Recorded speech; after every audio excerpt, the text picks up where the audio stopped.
சீரியல்களின் full எபிசோடுகளை Sun டிவியில் ஒளிபரப்பான உடனே எக்ஸ்க்ளூசிவாக சன் நெக்ஸ்டில் மட்டும் ஃப்ரீயா பாருங்கள்.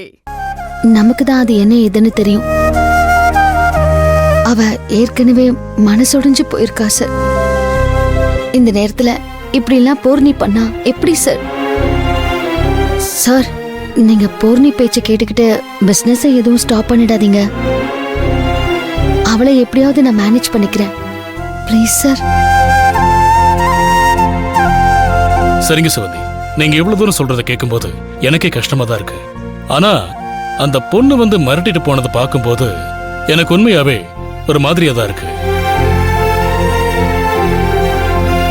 ஆனா அந்த பொண்ணு இவ்வளவு தைரியமா வந்து மிரட்டிட்டு போறான்னா எனக்கும் கொஞ்சம் இப்பதான் அந்த பொண்ணோட கேரக்டரே எனக்கு புரியுது. ஆனா ஒன்னு சொல்றேம்மா, இப்படி ஒரு பொண்ண என் லைஃப்லயே நான் பார்த்ததில்ல. புரிஞ்சுக்கிட்டதுக்கு ரொம்ப தேங்க்ஸ் சார். சரி சிவந்தி, அப்போ ஒண்ணு பண்ணுங்க. நாளையில இருந்து நீங்க இமிடியேட்டா நம்ம ரெஸ்டாரண்டோட ஒர்க்கை ஸ்டார்ட் பண்ணிடுங்க. இதுக்காக நாம எதையும் தள்ளி போட வேண்டாம். நீங்க பாட்டுக்கு உங்க வேலையை பாருங்க. இந்த பூர்ணிமா விஷயத்தை மட்டும் நீங்க முடிஞ்ச வரைக்கும் இங்க எடுத்துட்டு வராம பாத்துக்கோங்க.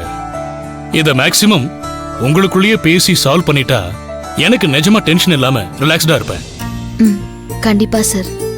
ஓகேங்க, அப்ப நீங்க கிளம்புங்க.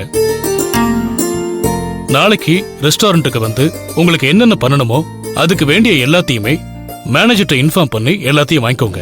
நீங்க நாளையில இருந்து இந்த ஒர்க்கை ஸ்டார்ட் பண்ணிடலாம். Thank you sir. நான் கிளம்பட்டுமா? ஓகேங்க. அப்புறம் ஒரு முக்கியமான விஷயம், அந்த சிந்துவை ஒருத்தன் ஏமாத்திட்டான்னு சொன்னீங்களே, அவன் யாருன்னு உங்களுக்கு தெரியுமா? இல்ல சார், அவனை தெரிஞ்சுக்கிறதுக்காக தான் சார் நானும் ட்ரை பண்றேன்.